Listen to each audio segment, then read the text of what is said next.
සුබෝදෑසනක්. යහපත් දැක්ම කියලා කියන්නේ පුද්ගලයෙකුගේ ජීවිතයට කොයිතරම්නම් ශක්තියක්ද? යහපත් දැක්මක් සහිත පුද්ගලයෙක් සිටින සමාජයක් කොයිතරම්නම් සැනසුණු නිවුණු සමාජයක් වේවිද? ඉතින් ඒ බවත් සිහිපත් කරමින් මේ නිවුණු සැනහුණු සුන්දර උදෑසන අපි සූදානම් වෙන්නේ අපේ ගෞරවනීය ස්වාමින් වහන්සේට සවන් යොමු කරන්න. උන්වහන්සේ මහා රහතුන් වැඩිමග ඔස්සේ ඔබට දහම් කාරණා පැහැදිලි කරන පූජ්‍ය රාජකිරියේ අරිය ඥාන ගෞරවනීය ස්වාමින් වහන්සේ. ගෞරවනීය ස්වාමින් වහන්සේ, මේ පින්බර වස්සාන කාලය ගිහියන් හැටියට බොහෝ දෙනා පින් රැස් කරගන්නා අවධිය මෙන්ම මහා සංඝරත්නය මාර්ගඵලලාභී ආර්ය භික්ෂූන් වහන්සේලා බවට පත්වන පින්බර මාසය. අපි පින් කළ යුතු ආකාරය, ඒ වගේම කුසල කර්මයන්හි යෙදිය යුතු ආකාරය අපට පැහැදිලි කර දෙන්න ස්වාමින් වහන්සේ. සම්මා දිට්ඨිය වැඩෙන ආකාරයෙන්, බෞද්ධ ජීවිතයක් වැඩෙන ආකාරයෙන්, උතුම් සෝවාන් සකෘදාගාමි අනාගාමි ඵලයන් වැඩෙන ආකාරයෙන් කළමනාකරණය කරගන්න නම් නිරේතුරුව තෙරුවන් කෙරෙහි ශ්‍රද්ධාව තුල ඉඳිමුනුයි පින් කරන්න ඕනේ. ඒ නිසා පින්වතුන්ලා මේ ඉදිරි වස්තුම් මාසය මේ පින්කම් ආරම්භ කරන්න. මොකද වර්තමාන අපේ සමාජයේ වස්තුම් මාසය කියන්නේ පින්කම් වලින් අප්‍රමාණ පිරී යන කාලපරාසයක්. ඒ පින්කම් නිසාම නිරේතුරුව මේ වස්තුම් මාසයේ නිරේතුරුවම ගමත් පන්සලත් අතර තියෙන සම්බන්ධය නිරේතුරුව මේ සම්මා සම්බුද්ධ ශාසනයේ අනාගත පැවැත්ම උදෙසා අත්‍යවශ්‍ය සාධකයක් වෙනවා. ඒ නිසා පින්වතුන්ලා නිරේතුරුවම මේ කරන පින්කම් වලින් බැහැර වෙන්න අවශ්‍ය නැහැ. ඒ නිසා මුලින්ම ඔබ මේ වස් කාලය ආරම්භ වීමට පෙර ආතුව ඔබ මල් ගොටුවක් දීලා ඔබේ පන්සලේ ගෞරවනීය ස්වාමින් වහන්සේට වස් වසන්න කියලා ආරාධනා කරන මොහොතේ පටන් ඔබ දක්ෂ වෙන්න තෙරුවන් කෙරෙහි අවබෝධයෙන් සරණ යාම තුල මේ පින්කම් සිද්ධ කරන්න. ඒතකොට තෙරුවන් කෙරෙහි අවබෝධයෙන් සරණ යනවා කියන්නේ එයා බුදුරජාණන් වහන්සේ, ධර්ම රත්නයේ, සංඝ රත්නයේ ගුණයන් කෙරෙහි, ඥානයන් කෙරෙහි අවබෝධයෙන්ම සරණ යනවා. කවුරුත් කියපු නිසා නෙමේ, පොතක පතක තිබුණ නිසා නෙමේ. එයා නුවණින් දකිනවා. කල්යාණ මිත්‍රාශ්‍රය ලැබලා සද්ධර්ම ශ්‍රවණය කරලා ඒ ශ්‍රවණය කළා වූ සද්ධර්මයේ නුවණින් ගලපලා අන්‍යයා දකිනවා කවුද බුදුරජාණන් වහන්සේ කියන්නේ කියලා. මොනවාද බුදුරජාණන් වහන්සේ සතු උත්තම ඥානයන්, මොනවාද උත්තම ගුණයන්, උත්තම කරුණා ගුණයන් කියලා දැන් නුවණින් දකිනවා ධර්මයට අදාළව හිතලා. එයා සංඝ රත්නයේ ගුණයන් නුවණින් දකිනවා, ධර්ම රත්නයේ ගුණයන් නුවණින් දකිනවා. එහෙම දකිද්දී එයා දකිනවා බුදුරජාණන් වහන්සේ කියන්නේ මේ ලෝක ධාතුවේ යම් ශාස්ත්‍රවරයෙක් පහළ වුණාද ඒ සෑම ශාස්ත්‍රවරයෙකුටම වඩා ජේෂ්ඨ ශ්‍රේෂ්ඨ උත්තමයෙක් කියන කාරණය. එයා දකිනවා මේ මනුස්ස ලෝකෙට ශ්‍රේෂ්ඨම මනුස්සයා තමයි සක්විති රජුරෝ කියන්නේ. මේ සක්විති රජුරෝ බුදුරජාණන් වහන්සේට වඳිනවා කියන කාරණය එයා දකිනවා. එයා දකිනවා මේ සියලු දිව්‍ය තලයන්ට අධිපති සක්‍ර දෙවියන්, මේ සක්‍ර දෙවියනොත් බුදුරජාණන් වහන්සේට වඳිනවා කියලා දකිනවා. එයා දකිනවා මේ සියලු බ්‍රහ්ම තලයන්ට අධිපති මහා බ්‍රහ්මයා, මේ මහා බ්‍රහ්මයාත් බුදුරජාණන් වහන්සේට වන්දනා කරනවා කියලා එයා දකිනවා. එනම් බලන්න මේ සියලුම මේ ලෝක ධාතුව තුල තියෙන දිව්‍ය මනුස්ස බ්‍රහ්ම ජේෂ්ඨයින් බුදුරජාණන් වහන්සේට වන්දනා කරනවා නම් බුදුරජාණන් වහන්සේ ඉක්මවා ගිය කෙනෙක් මේ ලෝකේ නැහැ. එයා දකිනවා බුදුරජාණන් වහන්සේ ඉක්මවා යන්න කෙනෙක් මේ ලෝක ධාතුව නැහැ කියලා. එයා දකිනවා බුදුරජාණන් වහන්සේ නිසා මේ මොහොතේ අපි ලබන්නා වූ මේ ධර්මයේ සැනසීම ලබන්න බුදුරජාණන් වහන්සේ කොයිසා කැපවීමක් සංසාරයක් පුරාවට කළාද කියන කාරණය. එයා මේවා නුවණින් ගලපලයි තෙරුවන් කෙරෙහි වූ අවබෝධයෙන් සරණ යාම සිද්ධ කරගන්නේ. එයා දකිනවා එදා දීපංකර බුදුරජාණන් වහන්සේගේ පාදමූලේ අපේ බෝධිසත්වයින්ට අවශ්‍ය නම් තිබුණා බණ පදයක් අහලා උතුම් චතුරාර්ය සත්‍ය අවබෝධ කරගන්න. නමුත් එදා බෝධිසත්වයින් උතුම් චතුරාර්ය සත්‍ය අවබෝධ කරන්නේ නැහැ. එදා බෝධිසත්වයින් හිතනවා මම තනියම නිවන් අවබෝධ කරගන්නේ නැහැ. මම තව කෝටි ප්‍රකෝටි ගානකට මේ ධර්මයේ සැනසීම ලබා දීලයි මම මේ ලෝකෙන් නිවී යන්නේ කියලා අදිෂ්ඨානෙට එනවා. එමෙවිල්ලා භවයට බහිනවා, සංසාරයට බහිනවා. සාරා සංඛ කල්ප ලක්ෂ ගානක් දස පාරමී පුරාගෙන උන්වහන්සේ ගමන් කරනවා. පසු කාලයක බුදුරජාණන් වහන්සේ ආනන්ද ස්වාමීන් වහන්සේට කියනවා, ආනන්ද මම මේ ආපු දීර්ඝ පාරමී ගමනේදී මම මහ සාගරයේ ජලයට වඩා රුධිරය දන් දුන්නා ආනන්ද. මම මේ මහ පොළවේ පසට වඩා ශරීර මාංශ දන් දුන්නා ආනන්ද. මම මේ ආකාශයේ තියෙන තරු වලට වඩා ඇස් ගලව ගලවා දන් දුන්නා ආනන්ද. බිරිඳක් බිසවක් රටක් රාජ්‍යයක් දරුවෙක් මුණුබුරෙක් දීපලක් සම්පතක් තිබ්බද මේ සෑම දෙයක්ම මන් දන් දුන්නා ආනන්ද කුමක් උදෙසාද ඔබත් මමත් මේ මොහොතේ ලබන මේ සම්මා සම්බුද්ධ ශාසනයේ රැකවරණයේ ආශිර්වාදයේ උදෙසා ඉන්පස්සේ බෝධිසත්වයා අර සිදුහත් කුමාරයා හැටියට උප්පත්තිය සකස් කර ගන්නවා සක්විති රජකම අතහරිනවා යසෝදරා රාහුල වගේ රූමත් බිරිඳක් දරුවෝ අතහරිනවා 6 අවුරුද්දක් දුෂ්කර ක්‍රියා කරනවා මේ සියල්ල අතහරින්නේ කුමක් උදෙසාද පින්වතුනි මේ සියල්ල අතහරින්නේ ඔබත් මමත් මේ මොහොතේ මේ විඳින උතුම් සම්මා සම්බෝධියේ ආරක්ෂාව අපිට ලබලා දෙන්න 6 අවුරුද්දක් දුෂ්කර ක්‍රියා කරනවා බුදුරජාණන් වහන්සේ පසු කාලීව කියනවා ආනන්ද මට මාර්ගය කියලා දෙන්න කෙනෙක් හිටියේ නෑ මට පතක් පොතක් තිබුණේ නෑ දැනගන්න දැන කියා ගන්න කෙනෙක් හිටියේ නෑ මම දුක තුලින්මයි ආනන්ද දුක ජය ගන්නවා කියලා හිතුවේ එනිසා මම මේ කයට අප්‍රමාණ දුක් දුන්නා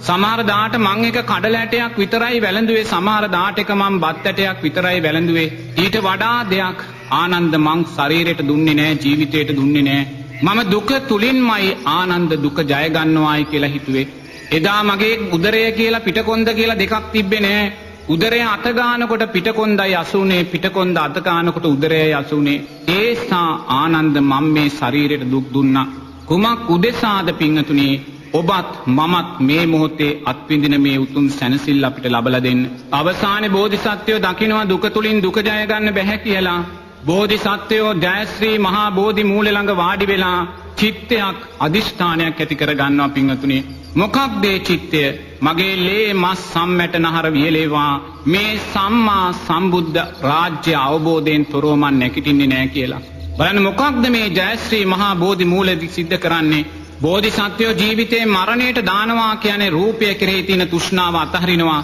වේදනා සංඥා චේතනා විඥානය කෙරෙහි තියෙන තෘෂ්ණාව අතහරිනවා පංච උපාදානස්කන්ධය කෙරෙහි තියෙන තෘෂ්ණාව අතහැරෙද්දී අන්න චතුරාර්ය සත්‍යයත් සම්මා සම්බුද්ධ රාජ්‍යයත් අවබෝධ කරගන්නවා එනම් බලන්න මේ උතුම් සම්මා සම්බුද්ධ රාජ්‍ය අවබෝධ කරගන්න බෝධිසත්වයින් ජීවිතේ මරණයට දානවා ජයශ්‍රී මහා බෝධි මූලෙදි පිංගතුනි බෝධිසත්වයෝ ජීවිතේ මරණයට දාලා ලැබුවා වූ අවබෝධයක ඵලයකුයි අපි මේ මොහොතේ මේ සැනසෙල්ල උදෙසා උපයෝගී කරගන්නේ එනම් පිංගතුන් නුවණින් දකින්න අතීතේ බෝධිසත්වයින් මහා සාගරයේ ජලයට වඩා රුධිරය දන් දුන්නා නම් මහ පොළවේ පසට වඩා ශරීර මාංශ දන් දුන්නා නම් ආකාශයේ තරු කැටවලට වඩා ඇස් ගලව ගලවා දන් දුන්නා නම් බෝධිසත්වයෝ ලක්ෂ කී වතාවක් ජීවිතේ මරණයට දාන්න ඇද්ද කියලා පින්වතුනි කුමක් උදෙසාද ඔබත් මමත් මේ මොහොතේ අත්විඳින මේ සම්මා සම්බුද්ධ ශාසනයේ අසිරිය අපිට ලබලා දෙන්න ඉන්පස්සේ බලන්නේ උතුම් සම්මා සම්බුද්ධ රාජ්‍ය අවබෝධ කරගෙන 45 වසරක් පුරාවට පින්වතුනි ඒ බුදුරජාණන් වහන්සේගේ ශ්‍රී පතුල් වල කරගැටෙන තුරාවට දියපට්ට එන තුරාවට උන්වහන්සේ දඹදිව සෑම ගම් නියම් ගමක්ම වඩිමින් ඔබත් මමත් වැනි අසරණ සත්වයින්ට නිවනේ මාර්ගයමයි කියලා දුන්නේ පින්වතුනි අවසානයේ පිරිනිවන් මංචකේ සැතපීලා අවසාන අවවාදයේ හැටියට ලෝකයට මොකක්ද කියන්නේ මහණෙනි සියලු සංස්කාරයෝ අනිත්‍යයි එනිසා මේ සංස්කාරයන්ට බැඳෙන්න එපා ඇසුරු සැනක්වත් භවය ප්‍රාර්ථනා කරන්න එපා කියලා බුදුරජාණන් වහන්සේ දාවවාද කරන්නේ සියලු සංස්කාරයෝ අනිත්‍යයි කියන්නේ මොකක්ද සංස්කාර කියන්නේ කුසල් සංස්කාරයත් අකුසල් සංස්කාරත් කියන දෙකටමයි එනම් බුදුරජාණන් මේ කුසල් සංස්කාරයත් අනිත්‍යයි අකුසල් සංස්කාරත් අනිත්‍යයි එනිසා ඔබ මේ අනිත්‍ය වෙන කුසලයට අකුසලයට බැඳෙන්න එපා ඔබ භවයට බැඳෙන්න එපා ඇසුරු සැනක්වත් ඔබ භවයට බැඳෙන්න එපා භවය ප්‍රාර්ථනා කරන්න එපා කියලයි අවසාන අවවාදය අපිට දෙන්නේ ඇයි පින්වතුනි භවය ප්‍රාර්ථනා කරන්න එපා කියන්නේ අපි භවය ප්‍රාර්ථනා කරලා පින්කම් කරලා අපි සුගතියට ගියොත් ඒ සුගතිය අනිත්‍ය වූ ධර්මතාවයක්මයි ඒ සුගතියෙන් අපි ආයිමත් සතර පායට වැටෙනවා එනම් බලන්න බුදුරජාණන් වහන්සේ ජීවමානව ඉද්දි පිංගතුනි අපි අනාගතේවත් සතර පායට වැටෙනවාට බුදුරජාණන් වහන්සේ කැමති උනේ නැහැ බලන්න මොනසා මහා කරුණා ගුණයක්ද කියලා මෙන්න මේ ගුණයන් දකිමිනුයි අපි බුදුරජාණන් වහන්සේ කෙරෙහි සරණ පිහිටිය යුතුයි මේ ගුණයන් දකිමින් නුවණින් මෙනෙහි කරමින් බුදුරජාණන් වහන්සේ අපිට මේ සැනසෙල්ල ලබලා දෙන්න කොයි සානම් කැපවීමක්, කොයි සානම් ජීවිත පරිත්‍යාගයක්, කොයි සානම් දුක් අන්දරාවක් වින්දාද කියන කාරණේදී අන්න බුදුරජාණන් වහන්සේ කෙරෙහි අයෝමය විශ්වාසය, අයෝමය ශ්‍රද්ධාව අපි තුල සකස් වෙනවා. අපි නුවණින් ගලපලයි මේ කාරණා දකින්නේ. මේ කාරණා දකිද්දි කොතනකවත් තව කෙනෙක් කිව්වා කියලා අපි වෙනස් වෙනවද? නැහැ. පතක පොතක තිබ්බාය කියලා වෙනස් වෙනවද? නැහැ. කාගෙන් හරි දෙයක් ඇහුණාය කියලා අපි වෙනස් වෙනවද? නැහැ. අවබෝධයෙන්මයි අපි සරණ යන්නේ. යා නුවණින් දකිනවා බුදුරජාණන් වහන්සේගේ මේ සම්මා සම්බුද්ධ ඥාණයට අභියෝග කරන්න මේ ලෝක ධාතුවේ කිසිම කෙනෙක් නැහැ කියන කාරණේ. බුදුරජාණන් වහන්සේ දේශනා කරනවා, මහණෙනි මම මේ ධම්ම චක්කේ පවත්වන්නේ, මේ ධර්ම චක්කේ සිංහනාද කරන්නේ කාගෙන්වත් අහලා නෙමේ, පොතකින් බලලා නෙමේ. මම මේ ධර්ම චක්කය පිළිබඳ සිංහනාද පවත්වන්නේ මගේ අවබෝධ ඥානය තුලින්මයි කියලා බුදුරජාණන් වහන්සේ දේශනා කරනවා. බුදුරජාණන් වහන්සේ දේශනා කරනවා, මම මේ මනුස්සත්වයා මැරිලා උපදින තැන මම දකිනවා. ඕනෑම සත්වයෙක් මේ මොහොතේ මිය පරලොව ගියාද ඒ සත්වයා ඊළඟ නිමේෂයේදී සකත් කරගත්ත උපත මං චුතූපපාත ඥාණයෙන් දකිනවා. මං චුතූපපාත ඥාණයෙන් දැකලයි මම කියන්නේ අහවල් සත්වයා අහවල් තැන ඉපදුනා කියලා. එහෙම නැතුව මං කාගෙන්වත් අහලා නෙමෙයි කියන්නේ. ඒ වගේම බුදුරජාණන් වහන්සේ කියනවා, මහණෙනි මම పూర్වේ නිවාසානුස්සති ඥාණයෙන් දකිනවා අතීතේ සත්වයා මැරෙමින් ඉපදෙමින් මැරෙමින් ඉපදෙමින් ආවා වූ ගමන.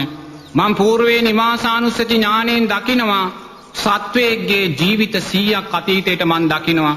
කෙනෙක්ගේ ජීවිත 1000ක් මං අතීතයට දකිනවා. දසදහක්, ලක්ෂයක්, දසලක්ෂයක්, කල්ප ගානක් ඈතට పూర్වේ නිවාසානුස්සති ඥානය තුලින් සත්වයාගේ අතීත භව ගමන මම දකිනවා. ආනන්ද දැකලයි මම දේශනා කරන්නේ. කාගෙන්වත් මම අහලා නෙමෙයි දේශනා කරන්නේ. මම මේ කාම ලෝක, රූපී ලෝක, අරූපාවචර ලෝක, මේ සෑම ලෝකයක්ම සම්මා සම්බුද්ධ ඥාණයෙන් ස්පර්ශ කරලයි දැකලයි මං ඔබට මේ භවත්‍රය පිළිබඳ දේශනා කරන්නේ. කාගෙන්වත් අහලා නෙමෙයි ආනන්ද. මං දන්නවා ඕනෑම සත්වයේගේ අතීත, වර්තමාන, අනාගත කර්මයන්, කුසල් සහ අකුසල් කර්මයන් මොනවාද කියන මම දන්නවා මගේ සම්මා සම්බුද්ධ ඥාණයෙන්. මං කාගෙන්වත් අහලා නෙමෙයි දේ කියන්නේ. ඒ වගේමයි මම මේ සෑම දිව්‍ය තලයක්ම, සෑම බ්‍රහ්ම තලයක්ම මම නුවණින් පීරා බලනවා. මං ඒවාට වඩිනවා. මං ඇස් දෙකෙන් වැඩම කරලයි ඔබලාට මේ සෑම කාරණයක්ම දේශනා කරන්නේ. කාගෙන්වත් අහලා නෙමේ, පොතකින් දැකලා නෙමේ. මං මහ පාරක් අයිනේ හිටගෙන ඉන්න මිනිස්සෙක්. ඒ මහ පාරේ ගමන් කරන රථ වාහන මිනිස්සෙනි යම්සේද දකින්නේ, මං ඒ වගේ මේ සත්වයා සතර අපායට වැටිලා විඳින්නා වූ දුක මගේ අවබෝධ ඥාණයෙන් මං දකිනවා. പ്രേත ලෝකෙට වැටෙන සත්වයා പ്രേත ලෝකයේ විඳින දුක මම දකිනවා. නිරයට වැටෙන සත්වයා නිරේ විඳින්නා වූ දුක මම දකිනවා. අසුර ලෝකයට වැටෙන්නා වූ සත්වයා අසුර ලෝකයේ විඳින්නා වූ දුක මම දකිනවා. ඒ වගේමයි දිව්‍ය තලවල, බ්‍රහ්ම තලවල සත්වයා විඳින්නා වූ කාමයන්ගේ සැපයන්, සමාධියන්ගේ සැපයන් මං අවබෝධ ඥාණයෙන්ම දැකලයි මං ඔබලාට දේශනා කරන්නේ. කාගෙන්වත් අහලා නෙමේ, කවුරුවත් මට කියලා නෙමේ. මම මේ මුළු විශ්වයම මගේ අවබෝධ ඥාණයට හසු කරගෙනයි මම මේ උතුම් ධම්මචක්කය සිංහනාද පවත්වන්නේ කියලා බුදුරජාණන් වහන්සේ දේශනා කරනවා. එවන් සිංහනාදයක් පවත්වන්න පුළුවන් ශාස්ත්‍රුන් වහන්සේ කෙනෙක් මේ ලෝක ධාතුල නැහැ පිංගතුනි. එදා හිටියෙත් නෑ අතීතයේ දුෂ්ටීන් 62ට නායකත්වයේ දෙන ශාස්ත්‍රවරු හිටියත් බුදුරජාණන් වහන්සේ මහා සාගරේ නම් ඒ ශාස්ත්‍රුන් වහන්සේලා එක දිය බිඳුවක් පමණක්මයි පිංගතුනි. වර්තමානයේ මේ ලෝකයේ තුල කොයිසා ආගම් කර්තෘවරු, ආගම් නායකයින් හිටියත් ඒ ආගම් කර්තෘවරු, නායකයින් ඉදිරියේ බුදුරජාණන් වහන්සේ මහා සාගරයේ ජලය නම් ඒ ආගම් කර්තෘවරු එහි ජල බිඳුවක් විතරමයි පිංගතුනි. එනිසා මේ අවබෝධය අපි තුල තියෙන්න ඕනේ. බුදුරජාණන් වහන්සේ කවුද කියන විශ්වාසය තුල අපි ඉන්න ඕනේ. ඒ විශ්වාසයයි තෙරුවන් කෙරෙහි, බුදුරජාණන් වහන්සේ කෙරෙහි අවබෝධයෙන් අපි සරණ ගියා කියන්නේ. මේ අවබෝධය තුල අපි බුදුරජාණන් වහන්සේ සරණ යද්දී පිංගතුනේ කවුරු කිව්වත් අපි වෙනස් වෙන්නේ නැහැ. අපි අවබෝධය තුල ඉඳගෙනයි සරණ ගියේ. කවුද කියන කාරණය බුදුරජාණන් වහන්සේගේ අයෝමය ගුණයන්, ඥානයන් අපිම නුවණින් දැකලයි බුදුරජාණන් වහන්සේ සරණ යන්නේ. ඒ නිසා නිරේතුරුව පිංගතුල්ලා කල්යාණ මිත්‍රාශ්‍රය, සද්ධර්ම ශ්‍රවණය නුවණින් මෙනෙහි කිරීම තුල බුදුරජාණන් වහන්සේ කියන අර්ථය නිවැරදිව දකින්න. මොකද වර්තමාන සමාජයේ ප්‍රවණතාවයක් මතුවෙනවා. බුදුරජාණන් වහන්සේගේ පිළිම වහන්සේ නමක් දකින්න සමහරු අකමැති. අර දෙතිස් මහා පුරුෂ ලක්ෂණයන්ගෙන් බබලන රූපකාය දකින්න සමහරු අකමැති. පන්සලක් දකින්න සමහරු අකමැති. නිරේතුරුවම සද්ධාව දුර්වල වෙන ස්වභාවයටයි සමාජය ගමන් කරවන්නේ. මොකද ඒගොල්ලෝ මේ බුදුරජාණන් වහන්සේ දේශනා කළ උතුම් ධර්මයට කැමති නෑ. ආස්වාදයේ තුල විඳීම තුල ජීවත් වෙන්නයි ඒ අය කැමති. කාමයන් හැකිතාක් විඳින්න, රූපයන් හැකිතාක් විඳින්න, වේදනාවන් හැකිතාක් විඳින්න කියන ආස්වාදයට යට වෙන්නා වූ ලෝකයක් අනාගතයේදී බිහි වෙන්නේ. ඒ ආස්වාදයට යට වෙන්නා වූ ලෝකයේ තුල ඒගොල්ලෝ ආදීනවේ අහනවට, ආදීනව කියනවට, ආදීනවේ දේශනා කරනවට කැමති නෑ පිංගතුනි. ඒ නිසා ඒගොල්ලෝ උත්සාහ ගන්නේ ආදීනවේ දේශනා කරන්නා වූ මේ බුදුරජාණන් වහන්සේගේ ධර්මයක් හැකිතාක් විවේචනයන්ට ලක් කළා, දුර්වලභාවයට පත් කළා දාන්න. ඒ දුර්වලභාවය තුල අර අසද්ධාව වඩන පිංගතුල්ලා තව තවත් අසද්ධාවට පත් වෙලා මිත්‍යා දෘෂ්ටික භාවයේ කරා අරන් යන්නේ. එනිසා පිංගතුල්ලා නිරේතුරුව සමාජය තුල මතුවෙන මේ අනතුරු දකිමින් මේ වස්පින්කම් ආරම්භ වෙන මොහොතේ අවබෝධයෙන් බුදුරජාණන් වහන්සේ සරණ යන්න. බුදුරජාණන් වහන්සේ හැර වෙනත් සරණක්, වෙනත් පිහිටක්, වෙනත් රැකවරණයක්, වෙනත් කරුණාවක් මේ ලෝක ධාතුව තුල අපිට නැහැ කියලා දකින්න. බුදුරජාණන් වහන්සේලාගේ අයෝමය පින් ශක්තිය නුවණින් මතු කළ දකින්න. බුදුරජාණන් වහන්සේ මව් කුසට පහළ වෙන මොහොතේ පටන් ඒ බුදුරජාණන් වහන්සේගේ අතීත පින, අතීත කුසල් ශක්තිය විපාක දෙමින් තමයි මව් කුසට බැසගන්නේ පිංගතුනි. ඒ මව් කුසට බැසගන්න වෙලාවේ පින යම්සේද විපාක දෙන්නේ. ඒ අම්මා දැනුවත්වයි බෝධිසත්වයෙක් මව් කුසට බැසගන්නේ. ඒක බුදුරජාණන් වහන්සේ නමකගේ තියෙන පුණ්‍ය ශක්තිය. ඒ මව් කුසට ඒ අම්මා දරුවා බැසගත්ත මොහොතේ පටන් ඒ බෝධිසත්ව අම්මාට කවදාක්වත් කාමයක් සකස් වෙන්නේ නැහැ. තමන්ගේ සාමි පුරුෂයා උදෙසාවත් කාමයක් සකස් වෙන්නේ නැහැ. එය බෝධිසත්වයේ උත්තම පිනේ ශක්තිය පිංගතුනි. ඒ දරුවා මව් කුසේ වැඩෙන දස මාසයේ පුරාවට ඒ අම්මාට දරුවාව මව් කුසේ වැඩෙනවා හොඳින් පේනවා. වීදුරු පෙට්ටියක් ඇතුලේ දරුවෙක් කියලා තීද්දි බාහිරට යම්සේද පේන්නේ තමන්ගේ කුසේ ඉන්න දරුවා අම්මා දකිමිනුයි, අම්මා බලමිනුයි ඒ දරුවා වැඩෙන්නේ. එය බෝධිසත්වයේ තියෙන කුසල් ශක්තියේ ඵලයේ පිංගතුනි. ඒ වගේ මේ බෝධිසත්ව දරුවා ඒ අම්මා හිටගෙන ඉන්න ස්වභාවෙනුයි ලෝකෙට බිහි වෙන්නේ. ඒ බිහි වෙන මොහොතේ ඒ දරුවාගේ ඇඟේ ලේ ටිකක්, සැරව ටිකක් තැවරිලා නැහැ පිංගතුනි. ඒකේ බෝධිසත්ව දරුවාගේ අතීත පුණ්‍ය ශක්තිය. ඒ වගේ මේ දරුවා ලෝකෙට බිහි වෙන වෙලාවේ සීතල වැස්සක්, උණුදිය වැස්සක් වැටිලා ඒ දරුවා දෝවණය කරනවා. ඒ බෝධිසත්ව දරුවාගේ පුණ්‍ය ශක්තිය පිංගතුනි. ඒ වගේමයි ඒ දරුවා ලෝකෙට බිහි වෙන වෙලාවේ සතරවරන් දෙවියනුයි ඒ දරුවා දෝතට ගන්නේ. ඒකේ බෝධිසත්ව දරුවාගේ පුණ්‍ය ශක්තිය පිංගතුනි. ඒ දරුවා ලෝකෙට බිහි වෙන වෙලාවේ ඒ දරුවා පියවර 7ක් තබනවා. ඒකේ දරුවාගේ පුණ්‍ය ශක්තිය පිංගතුනි. එනම් බලන්න බෝධිසත්වයේ මේ උතුම් සම්මා සම්බුද්ධ රාජ්‍ය උදෙසා මව් කුසට බැස ගන්න මොහොතේම පිංගතුනි අයෝමය කුසල් ශක්තියක්, අයෝමය පුණ්‍ය ශක්තියක් දරාගෙනයි ලෝකෙට එන්නේ. අයෝමය ශක්තියක්.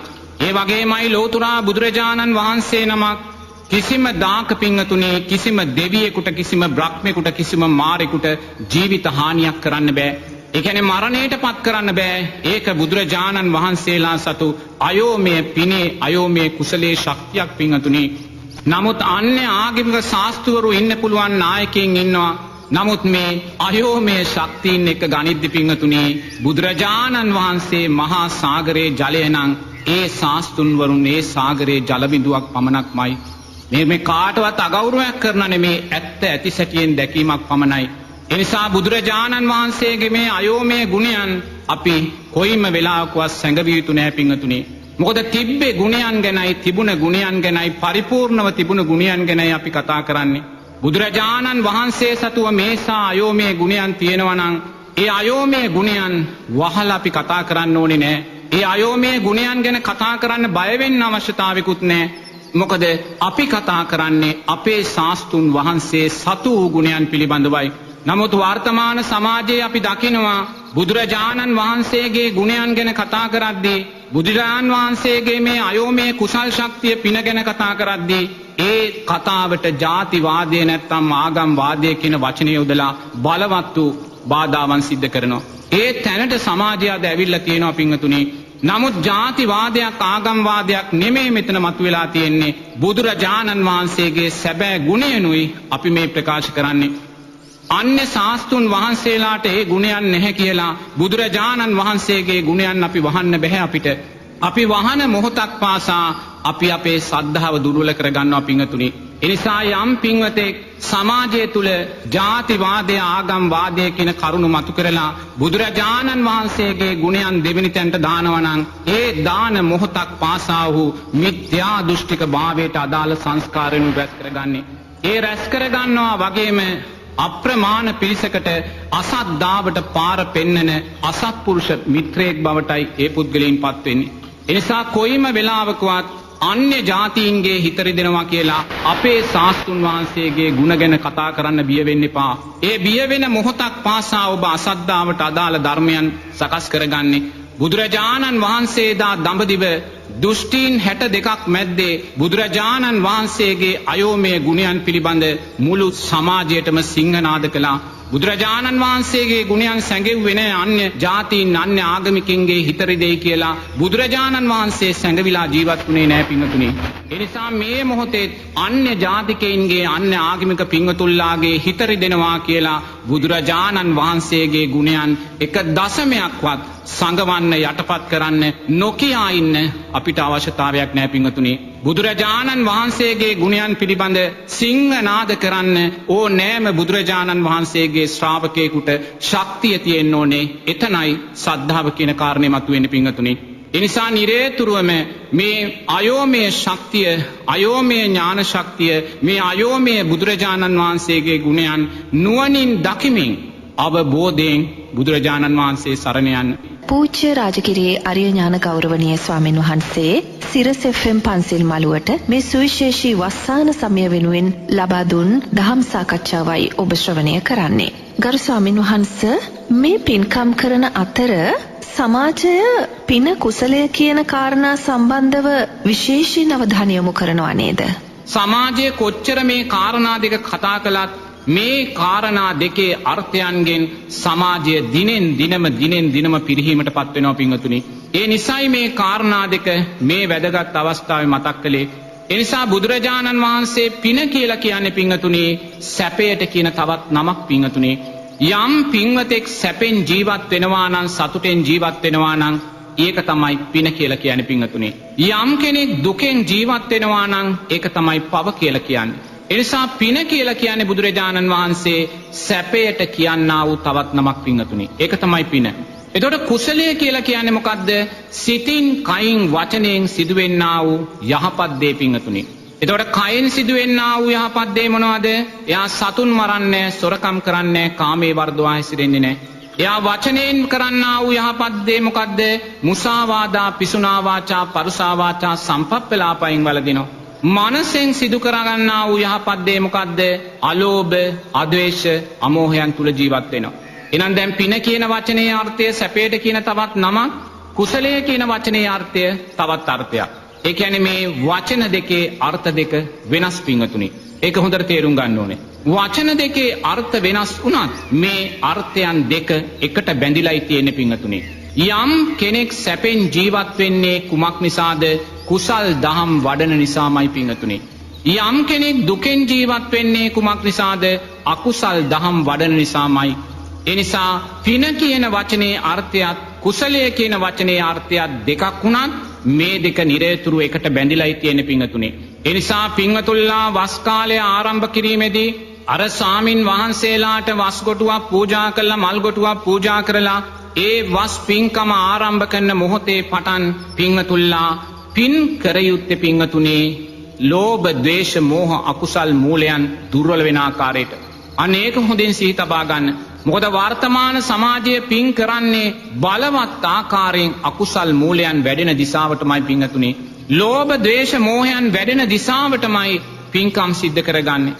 මට මතකයි එක මහත්මයෙක් ඇවිල්ලා මට පහුගිය දවසක කිව්වා ස්වාමින් වහන්සේ අපේ ගමේ පන්සලේ වස් පින්කම කරන්නේ මේ පාර මම කියලා. ස්වාමීන් වහන්සේ ලක්ෂ 10ක් විතර මට වැය වෙනවා. මම මේ දවස්වල ටිකක් මාන්ස් වෙලා මුදල් හොයනවා කිව්වා. ඒතර බලන්න මේ පටන් ගැනීම තුලම පිංගතුනේ අපි තරඟකාරීත්වයකට අපි යොමු වෙලයි මේ පිංකම් පටන් ගන්න. ගිය අවුරුද්දට කෙනාට වඩා මම මේ අවුරුද්දේ ලස්සනට කරනවා. මේ වගේ එක එක තරඟකාරී ස්වභාවයන් මේ වාතුලට ඇවිල්ලා පිං කරගන්නේ පිංගතුනේ බලවත් වූ අකුසල් මූලයන් රැස් වෙන විදිහට. බලවත් වූ අකුසල් මූලයන් රැස් වෙන විදිහට අපි පිං කරගත්තොත් මේ පිනට විපාක දෙන්න වෙන්නේ පිංගතුනේ අපිට ලැබෙන්නා වූ අනාගත දුර්වල උපත් තුලින්මයි. ඒ නිසා නිරේතුරුව පිංගතුල්ලා දක්ෂ වෙන්න තරඟකාරීත්වය කියන දේ පොඩ්ඩක් පැත්තකින් තියලා මේ වස් පිංකම් මාලාව ආරම්භ කිරීමේදීම කුමක්ද බුදුරජාණන් වහන්සේ අපෙන් බලාපොරොත්තු වුණේ? අපි මේ මොහොතේ කුමක්ද කරන්නේ? නමුත් බුදුරජාණන් වහන්සේ අපෙන් බලාපොරොත්තු වුණේ මොකක්ද කියන කාරණය ගැන හිතන්න. බුදුරජාණන් වහන්සේ අපෙන් බලාපොරොත්තු වුණේ අර ස්වභාව ධර්මයේ උපයෝගී කරගෙන වැසි කාලයේ උපයෝගී කරගෙන ගෞරවනීය උපසම්පදා ස්වාමින් වහන්සේලාට මේ ආර්ය ශ්‍රාංගික මාර්ගය තව තව ශක්තිමත් කරගෙන ඒ ශක්තිමත් කරගත්තා වූ ආර්ය ශ්‍රාංගික මාර්ගයේ විදර්ශනා නුවණින් දැකලා අධිගමයන් කරා යන්න පාරයි බුදුරජාණන් වහන්සේ මතු කළ දුන්නේ. ඒ අධිගමයන් කරා යන පාර තුල මාවත තුල ගමන් කරන ඒ අධි සීලයන් තුල ආරක්ෂා වෙන අමතර වස් සීලය තුල ශක්තිමත් වෙන ඒ උපසම්පදා භික්ෂූන් වහන්සේලාට සිව්පසේ නැපුපස්ථාන ධර්මයන් සිද්ධ කරලා ගිහි පින්වතුල්ලාගේ කුසල් ශක්තිය ආරෂ්ඨාංගික මාර්ගයේ ශක්තිය වැඩි කිරීමයි බුදුරජාණන් වහන්සේගේ අපේක්ෂාව වුණේ. ඒ නිසා පින්වතුල්ලා මේ වස් කාලය ආරම්භ කරන මොහොතේම Taman දකින්න ඕනේ තමන්ගේ පින්කම තමන්ට කැමති ආකාරයෙන් කිරීමේ නිදහස තියෙනවා. ඒක හරි. නමුත් ඒ පින්කම නිදහසේ කරනවා වගේම තමා කරන පින්කම තුල බුදුරජාණන් වහන්සේ බලාපොරොත්තු වුණා වූ අරමුණ ගැබ් වෙලා තියෙනවාද කියලා පින්වතුල්ලා දකින්න ඕනේ. බුදුරජාණන් වහන්සේ බලාපොරොත්තු වුණා වූ ඒ සැබෑ අරමුණ කුසලයේ ශක්තිය මෝදු කරන අරමුණ පින්කම් වලින් බැහැර වෙලා අකුසල් මූලයන් වැඩෙන දිශාවකට නම් අපි ගමන් කන්නේ. අපේ වස් පින්කම තුලින් අපි ලෝභ ද්වේෂ මෝහයන් තරගකාරීත්වය නම් අපි මතු කළ දකින්න යන්නේ. නිරේතුරුව පින්තුණි වස් පින්කමක් සිද්ධ කළත් බුදුරජාණන් වහන්සේ නොදැක්ක වස් පින්කමක් බවටයි පත් වෙන්නේ. බුදුරජාණන් වහන්සේගේ සරණින් බැහැර ගියා වූ වස් පින්කමක් බවටයි පත් වෙන්නේ. එනිසා ඔබ නිරේතුරුව දක්ෂ වෙන්න.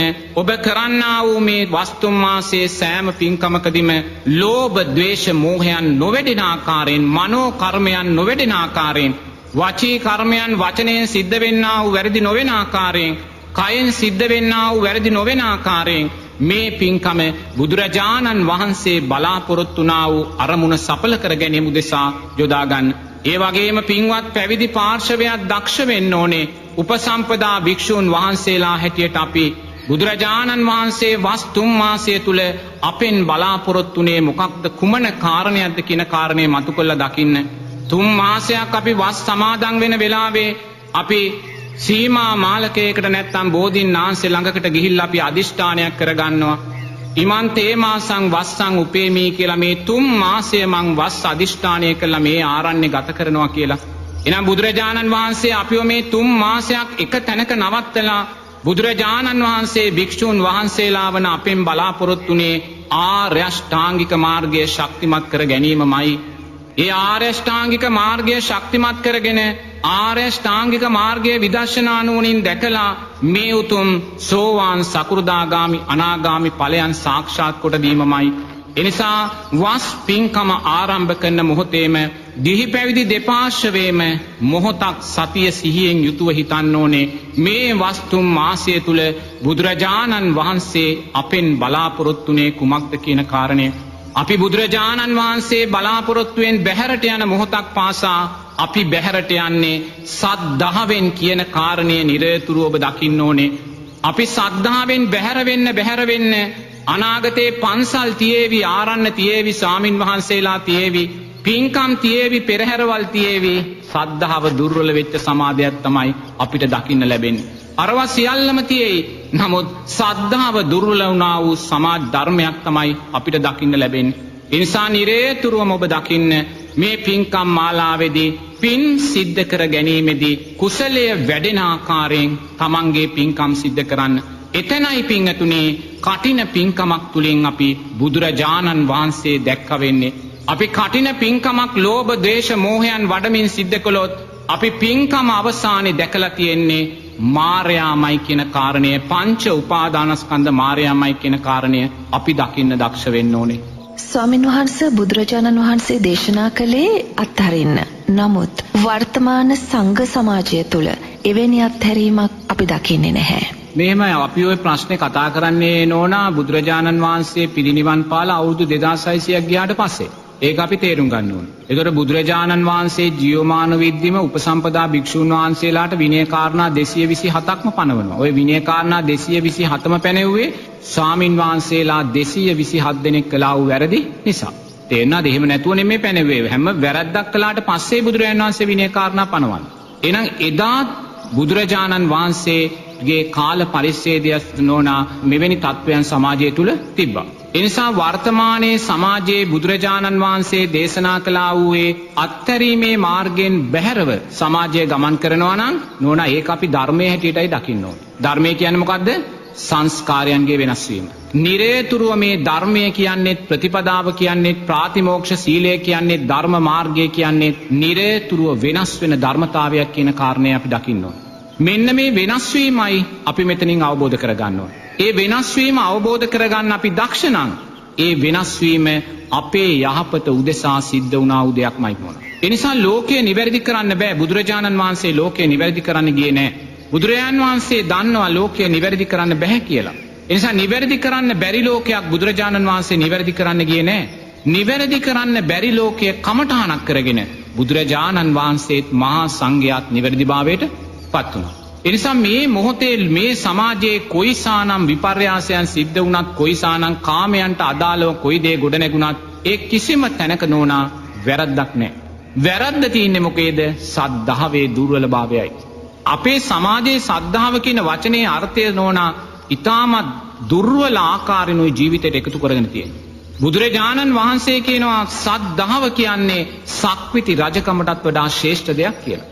සද්ධාව කියන්නේ මේ ලෝකයේ තියෙන ශ්‍රේෂ්ඨම ධනයයි කියලා. එහෙනම් සද්ධාව කියන්නේ මේ ලෝකයේ තියෙන ශ්‍රේෂ්ඨම ධනයයි සක්විති රජ පදවියට වඩා සද්ධාව ශ්‍රේෂ්ඨ නම් නෝනා අපි සද්ධාව කියන කාරණේ තාම දැකලා තියා තාම හිතන්නවත් ලෑස්තිලා නැහැ. කනගාටු වෙන්න ඕනේ මෙහෙම කිව්වම සද්ධාම සකස් වුණා නම් ඔය කියන්නා වූ කාමයන්ට අදාළ දේවල් සමාජය තුල වැඩෙන්න විදියක් නැහැ. ඒතර සද්ධාවේ දුර්වල භාවයන් තියෙද්දී අපි නිරේතුරුව බුද්ධ රත්නේ ධර්ම රත්නේ සංඝ රත්නේ අර්ථයන්ට බාහිරව ගමන් කරන්නේ. නමුත් ඒ කිසිම තැනක වැරද්දක් නැහැ. යම් තැනක කෙනෙක් ස්වාමින් වහන්සේ නමක් වේවා ශාස්ත්‍රීයව ජීවත් වෙනවා නම් ඒක උන්වහන්සේගේ පින. එච්චරයි, වෙන දෙයක් නෙමෙයි. උන්වහන්සේ සංසාරයේ හෝ මෙලව ජීවිතයේ බුදුරජාණන් වහන්සේ අරමුණු කරගෙන සංඝයා අරමුණු කරගෙන කරා වූ පින්කම් වල ඵලයයි උන්වහන්සේ විඳින්නේ. එච්චරයි, වෙන දෙයක් නැහැ. නමුත් උන්වහන්සේලා මේ පින විඳිනකොට උන්වහන්සේලා මේ පින සංස්කාරයක් මේ සංස්කාරය අනිත්‍යයි කියලා දකින්න දක්ෂ. උතනයි ප්‍රශ්න වෙලා තියෙන්නේ. තේරෙනවද? එතනයි සම්මා දිට්ඨියේ දුර්වලභාවයක් උතන තියෙන්නේ. එහෙම නැතු මේ රාමුව තුල ජීවත් වෙන කාගේවත් මම වැරද්දක් දකින්නේ නැහැ. මොකද හේතුඵල ධර්මයක්මයි ඒ ආත්මින්නේ. ඒ නිසා කෙනෙක් කොච්චර දුෂ්කරව දාන වේලක් නැතුව ජීවත් වුණත් ස්වාමින් වහන්සේ කෙනෙක් තව ස්වාමින් වහන්සේට පිරි ඉතිරි යන සිව්පසේ ලැබුණත් මේ දෙකම හේතුඵල ධර්මයන්මයි. එනිසා අපි නිරේතුරුව දකින්න ඕනේ මේ සංස්කාරයන්ගේ අනිත්‍යභාවය. මේ සංස්කාරයන්ගේ අනිත්‍යභාවය නොදකින නිසා අපි සංස්කාරයන්ට බැඳෙනවා කියන්නේ මායයට බැඳෙනවා, පංච උපාදානස්කන්ධ මායයට බැඳෙනවා. පංච උපාදානස්කන්ධයට බැඳෙන තැන අපි තව තවත් ආස්වාදයේ පස්සෙම ගලා එන පිරිසක් බවට පත් වෙනවා. ආදීනවේ දකින්නේ නැහැ. ආදීනවේ නොදකින නිසාම අපි ආස්වාදයේ පස්සේ හඹා ගිහිල්ලා නැවත අකුසල් රැස් කරමින් සද්ධාවේ දුර්වලභාවය කරා ගමන් කරනවා. බුදුරජාණන් වහන්සේ දේශනා කරනවා වදකයා තමා තුලයි ඉන්නේ කියලා. වෙන කොහෙවත් නෙමෙයිනේ වදකයා තමා තුලයි ඉන්නේ. මේ වදකයා කියන්නේ විඥානය කියන වදකයා තමා තුලයි ඉන්නේ කියලා බුදුරජාණන් වහන්සේ දේශනා කරනවා. නමුත් අපි කිසිම කෙනෙක් තාම දන්නේ නැහැ, හිතන්නේ නැහැ වදකයා තමා තුලයි ඉන්නේ කියලා පින්වතුනි. එයා මේ වදකයා කියන විඥානයේ නිරේතුරුව දකින්නේ තමන්ගේ කල්යාණ මිත්‍රයා, තමන්ගේ හොඳම මිතුරා, තමන්ගේ හොඳම අසල්වාසියා කියලා. ඒ නිසාම මේ වදකයා කියන දේ මේ මොහොතෙත් අපි හිස මුදුනෙන් පිළිගන්නවා පින්වතුනි. මේ වදකයාමයි පටිච්ච සමුප්පන්නව සාරා සංක කල්ප ලක්ෂ ගානක් මේ ඇස ගෘහය කරගනිමින් මේ කන ගෘහය කරගනිමින් මේ නාසය මේ දිව මේ ශරීරය මේ මනස නිවස කරගනිමින් මේ රූපය තුල බැසගෙන පටිච්ච සමුප්පන්නව නැති වෙමින් ඇති වෙමින් මැරෙමින් නිපදෙමින් ගලාපු මේ විඥාණය තමයි වදකයා කියලා බුදුරජාණන් වහන්සේ දේශනා කරන්නේ. මේ වදකයා තමා තුල සැඟවිලා හිටියත් මේ මොහොතේ මේ කතා කරන්නේ වදකයා කියලා එයා දකින්නේ නැහැ. වදකයා කියද්දි මේ සිව්පසය ගොඩ ගහන්න මේ දේවල් ගන්න මේ ශාස්ත්‍රීය භාවයන් විඳින්න කියලා එයා මේ වදකයා කියලා හඳුනන්නේ නැහැ. එයා හිතනවා මේ මගේ කල්යාණ මිත්‍රයයි මේ කතා කරන්නේ කියලා. මේ සකස් වෙන්නා වූ කාමයට බර වූ හිත තමයි බුදුරජාණන් වහන්සේ විඥානය නැමැති වදකයා කියලා කියන්නේ. එතකොට මේ වදකයා නිරේතුරුවම අපිව යොමු කරන්නේ කාමයන් දෙසටමයි, කාමයේ ආස්වාදයේ දෙසටමයි. එයා ආදීනවේ දකින්න යොමු වෙන්නේ නැහැ. මොකද වදකයා ආදීනවේ දැන පෙන්වන්නේ නැහැ. මොකද වදකයා නිරේතුරුවම ආස්වාදයට බැඳිච්ච කෙනෙක්. මාර ධර්මයක් විඥානය කියන්නේ මේ මාර ධර්මයේ සකස්ුනේ ඉපදුනේ කොතෙන්ද? තෘෂ්ණාව මුල් කරගෙනමයි. එනිසා මේ මාර්යා නිරතුරුව මේ සෑම මිනිස්සෙක්ගෙම සෑම සත්වයෙක් තුළම සැඟවිලා නිරතුරුව මේ වදකයා නැවත අපිව වදකාගාරවලට යොමු කරනවා. සතර අපාය කියන වදකාගාරයට අපි යොමු කරනවා පින්වතුනි. අතීතයේ අපි සතර අපායන්ට වැටිලා කල්ප ගණන් දුක් විඳනනම් ඒ සතර අපායේ සෑම උපතකට මුල්ුණේ තමා තුල සකස් වෙන්නා වූ සැඟවිලා ඉන්නා වූ වදකයාගේ ක්‍රියාකාරීත්වයට අපි යට වුණ නිසාමයි. බුදුරජාණන් වහන්සේ කියනවා මේ වදකයා හඳුනා ගන්න කියලා තමා තුල ඉන්න. තමාව දුකට පමුණුවන, සමාව සතර අපාය දුකට පමුණුවන, තමාට ධර්මයේ ආදීනවේ ගැන මතක් කිරීම බාධා කරන මේ තමා තුල සකස් වෙන්නා වූ වදකයා හඳුනා ගන්න කියලා. හඳුනගන්න නැති නිසාම බුදුරජාණන් වහන්සේ කියනවා අපි මේ වදකයාට කන්න බොන්න දීලා ඇඳුම් අන්දලා මුහුණ හොදලා අපි නිරේතුරුව මේ වදකයාව තව තවත් පෝෂණය කරනවා කියලා. ඒ නිසා නිරේතුරුව තමන් සුල සකස් වෙන්නා වූ මේ කාමයන්ට ලැබි කාමයන්ට තෘෂ්ණාවෙන් හැදෙන මේ සෑම සිතක්ම දැනීමක්ම මේ විඥානයක්ම තමා තුල සැඟවිලා ඉන්න වදකයයි කියලා බුදුරජාණන් වහන්සේ දේශනා කරනවා. තමන් මේ වදකයා කියලා හඳුනගන්න නැති නිසාමයි අපි සිව්පසයේ උදෙසා, කාමයන් උදෙසා, රූපයන් උදෙසා මේසා තෘෂ්ණාවෙන් ගිහිල්ලා අතහැරීම පැත්තකින් තියලා ගොඩ ගැසීම ජීවිතේ කරගෙන ජීවත් වෙන්නේ පිංගතුනි. ඒ නිසා පිංගතුල්ලා දක්ෂ වෙන්න, ගිහි වේවා පැවිදි වේවා, වදකයා තමා තුලමයි සිටින්නේ පිංගතුනි. සාරා සංක කල්ප ලක්ෂ ගාණක් අපිව සතර අපා දුකට ඇදගපු වදකයා කොහෙවත් හිටියේ නෑ, තමා තුලමයි සැඟවිලා ඉන්නේ. මේ මොහොතේ ඔබ මේ උතුම් ආරෂ්ඨාංගික මාර්ගයෙන් බැහැර කරන්නේ උතුම් සෝවාන් සකෘදාගාමි අනාගාමි අරිහත් ඵලයන් කරා යන්න ඔබට වීරිය නොදෙන්නේ ඔබ තුල සැඟවිලා ඉන්න මේ වදකයාමයි පිංගතුනි. මේ වදකයා අනිත්‍ය වූ හිතක්, අනිත්‍ය වූ ධර්මතාවයක්, තෘෂ්ණාවෙන් පෝෂණය වෙන අනිත්‍ය වූ ධර්මතාවයක්. මේ වදකයා ඔබ හඳුනාගත්ත තැනදී ඔබ මේ වදකයාට යට වෙන්නේ නැහැ පිංගතුනි. ඔබ බුදුරජාණන් වහන්සේට අදාළව හිතනවා. මේ වදකයා නිරේතුරුව හිතන්නේ මාර ධර්මයන්ට වසවත්ති, මාර ධර්මයන්ට පංච උපාදානස්කන්ධ ධර්මයන්ට අදාළවයි. නමුත් ඔබ මේ වදකයා තමා තුල සැඟවිලා ඉන්න වදකයා හඳුනාගත්ත තැනදී ඔබ ඒ වදකයාට නැවත ඔබ වදයට පමුණවන්න අවස්ථාව දෙන්නේ නැහැ. වදකයා කාමයන් කෙරෙහි තෘෂ්ණාව ඇති කරද්දී අන්න ඔබ ආදීනවේ මතු කළ දකින්නවා. වදකයා රූපය කෙරෙහි තෘෂ්ණාව මතු කරලා පෙන්වද්දී අන්න ඔබ රූපේ ආදීනවේ මතු කරලා දකින්නවා. වදකයා වේදනාවේ ආස්වාදය මතු කරලා පෙන්වද්දී අන්න ඔබ වේදනාවේ ආදීනවේ දකින්නවා. වේදනාවේ ආදීනවේ දකිද්දී, රූපේ ආදීනවේ දකිද්දී, ආස්වාදයේ ආදීනවේ දකිද්දී කාමයන්ගේ අන්න ඔබ නිස්සරණය උදෙසා ගමන් කරනවා පිංගතුනි. ගොඩ ගැසීම පැත්තක තියලා අතහැරීම දිශාවට ගමන් කරනවා. එහෙනම් අපිට තාම ධර්ම මාර්ගයේ අතහැරීම දිශාවට ගමන් කරන්න ශක්තිය නොදුන්නේ කවුද? තමා තුල මිතුරු වෙසින් සැඟවිලා ඉන්න මේ වදකයාමයි පිංගතුනි. මේ වදකයා හැටියට හඳුනාගත්තේ නැති නිසාම සාරා සංක කල්ප ලක්ෂ ගාණක් ඔබත් මමත් පිංගතුනි මහා සාගරයේ ජලයට වඩා දුක් කඳුළු හෙලා තියෙනවා. එනිසා මේ වටිනා අවස්ථාවේදී පිංගතුනි ඔබ මේ තමා තුල සැඟවිලා තියෙන මේ වදකයා, තමාව අනාගත වදකයට, තමාව අනාගත සතරාපා දුකට පත් කරන වදකයා, තමාව ආස්වාදය තුලම කොටු කරන වදකයා හඳුනාගෙන ආදීනවේ මතු කර ගන්න දක්ෂ වෙන්න පිංගතුනි. ආදීනවේ මතු කර ගන්න දක්ෂ වෙන්න. මේ ආදීනවේ මතු කර ගන්න දක්ෂ වෙන ගමනේදී බුදුරජාණන් වහන්සේ දේශනා කළා වූ චතුරාර්ය සත්‍ය කියන ධර්මයේ මුල්ම ආර්ය සත්‍ය ගැන නුවණින් මෙනෙහි කිරීම ගොඩාක් ඔබට වටිනවා. මොකද බුදුරජාණන් වහන්සේ දේශනා කරන චතුරාර්ය සත්‍යදී බුදුරජාණන් වහන්සේ දුක කියන කාරණයයි මුලින් අපිට මතු කරලා පෙන්වන්නේ පින්වතුනි. ඒ නිසා සමාජයේ මේ ආස්වාදයට බැඳෙන්නේ මේ මොහොතේ මේ මුළු ලෝක ධාතුවේම මේ මුළු මනුස්ස ලෝකයේම ජීවත් වෙන සියලුම මිනිස්සෙයින් බෞද්ධයින් හැර ආස්වාදයටම කොටු වෙලා තියෙන්නේ. ඒ වගේම මේ මොහොතේ බෞද්ධ ජනතාව බෞද්ධ ධර්මයේ තුලින් ආදීනවය කතා කරනවාට බිය වෙලා තියෙන්නේ. නිස්සරණය කතා කරනවාට බිය වෙලා තියෙන්නේ. මේ උතුම් බෞද්ධ ධර්මයන් විනාශ කරන්න සියලුම සැලසුම් සකස් කරලා තියෙන පිංගතුනි මෙන්න මේ ආස්වාදය නිසා සකස් වෙන්නා වූ දුක කියන කාරණේ මතු කර ගන්න අදක්ෂභාවය නිසාමයි පිංගතුනි. මොකද බුදුරජාණන් වහන්සේ දුක කියලා දේශනා කරන්නේ ජාති ජරා ව්‍යාධි මරණ ශෝක පරිදේව දුක්ඛ දෝමනස්ස ප්‍රියයන්ගෙන් වෙන්වීම අප්‍රියන්නා වෙක්වීම කියන කාරණා පිංගතුනි. මෙන්න මේ කාරණා තුල බාහිරින් දැකලා දුක කියන කාරණේට වර්තමාන ලෝකයා බය නෑ පිංගතුනි. මොකද ඒගොල්ලෝ දුක මතු කරලා දැකලා නැහැ. ධර්මයට අදාළව බුදුරජාණන් වහන්සේගේ දේශනාවට අදාළව ඒගොල්ලෝ දුක මතු කරලා නොදකින නිසාම ඒගොල්ලෝ දුක කියන කාරණේට බයක් නෑ පිංගතුනි. ඒගොල්ලෝ දුක කියලා දකින්නේ මේ මනුස්ස ලෝකයේ මිනිස්සයා විඳින්නා වූ දුප්පත්භාවය ඕක තමයි දුක කියලා දකින්නේ. රෝගීභාවය ඕක තමයි දුක කියලා දකින්නේ. එහෙම නැත්නම් ඈත එපිටිස අනාථ නිවාසයක මහලු නිවාසයක ජීවත් වෙන දරුවෙක් අම්මා කෙනෙක් තාත්තා කෙනෙක් තමයි දුක කියලා දකින්නේ. මහපාරේ ජීවත් වෙන යාචක මහත්තයෙක් ඕක තමයි දුක කියලා දකින්නේ. මෙතන නෙමේ පිංගතුනේ බුදුරජාණන් වහන්සේ මතු කරලා දක්වන සැබෑ දුක. සැබෑ දුක කියන්නේ මේ සතර අපායේ සත්වයා විඳින්නා වූ දුකමයි. ඒක අපි තේරුම් ගන්න ඕන. එහෙම නැතු මේ මනුස්ස ලෝකයේ තුල අපි දකින දුක හැටියට පිළිගත්තොත් එයා කවදාක්වත් දුකට බය වෙන්නේ නැහැ පිංගතුනි. දුකට බය වෙන්නේ නැති තැන එයා තෘෂ්ණාව නිරෝධය කිරීමට උත්සාහ ගන්නෙ නැහැ. ඒ නිසාම මාර්ගය ශක්තිමත් කරගන්නේ නැහැ.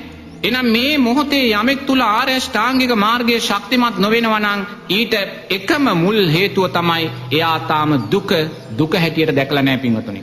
ඒ නිසා නිරේතුරුව බුදුරජාණන් වහන්සේ දේශනා කරන මේ දුක කියන කාරණේ මේ මනුස්ස ලෝකයට ආරෝපණය කරලා විතරක් දකින්න යන්න එපා. ඔබට කවදාක්වත් දුක කෙරෙහි කලකිරීමක් ඇති වෙන්නේ නැහැ. ඒ නිසා මේ දුක ගැන කතා කරද්දී මේ සතර අපායේ දුක මතු කරලා දකින්න. මේ සතර අපාය කියන්නේ പ്രേත ලෝකය, තිරිසන් ලෝකය, අසුර ලෝකය, නිරය කියන මේ සතර අපායේ සත්වයින් විඳින්නා වූ අප්‍රමාණ දුක මතු කරලා දකින්න. අප්‍රමාණ වූ දුක මතු කරලා දකින්න. බලන්න තිරිසන් ලෝකයේ සතෙක් කොයිසානම් අප්‍රමාණ දුකක් විඳිනවද කියලා. උදේ පටන් රාත්‍රී වෙනකන් ලෝභ, ද්වේෂ, මෝහ අකුසල් ධර්මයන්මයි වඩන්නේ. තව සතෙක්ව මරාගෙනමයි කන්නේ. ශක්තිමත් සතා දුබල සතාව අමුමේමයි මරාගෙන කන්නේ. කොතැනකදිවත් පිංගතුනි ඒ සතෙක් තුල මෛත්‍රියක් ධර්මයක් වැඩෙන දිශාවක් නැහැ.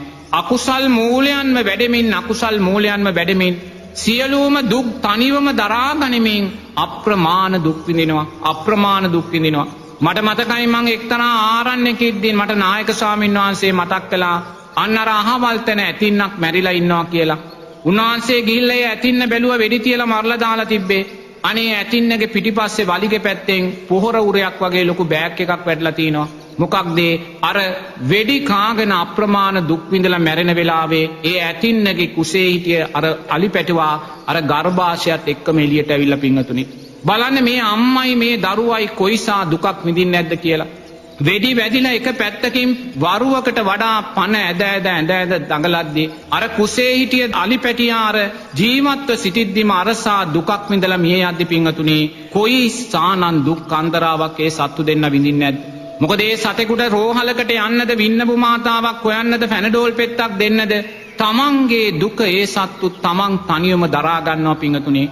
සමහර සතුන් කැලේ ජීවත් වෙන සතුන් අමුවේ මරාගෙන කනවා. තාම මැරිලා නැහැ. නමුත් මස් වලින් භාගයක් කඩාගෙන කාලා ඉවරයි. ඒසා අප්‍රමාණ දුක් මේ තිරිසන් ලෝකෙ විඳිනවා. නමුත් මේ සෑම තිරිසන් සතෙක්ම පිංගතුනි පෙර ජීවිතයක ලස්සන මිනිස්සෙක්මයි. මේ අපි ඉදිරියේ ඉන්න සෑම බල්ලෙක්, පූසෙක්, එළුවෙක්, හරකෙක් කියන්නේ පෙර ජීවිතයක ලස්සන මිනිස්සෙක්. ඒ ලස්සන මනුස්ස ජීවිතය ලැබපු වෙලාවේ සීලයක් තුල ශක්තිමත් උනේ නැහැ, කුසලයක් තුල ශක්තිමත් උනේ නැහැ. මැරෙනවායි කියන කාරණේ දැනගෙන හිටියේ නෑ. මැරිලා නැවත උපදිනවායි කියන කාරණේ දැනගෙන හිටියේ නෑ.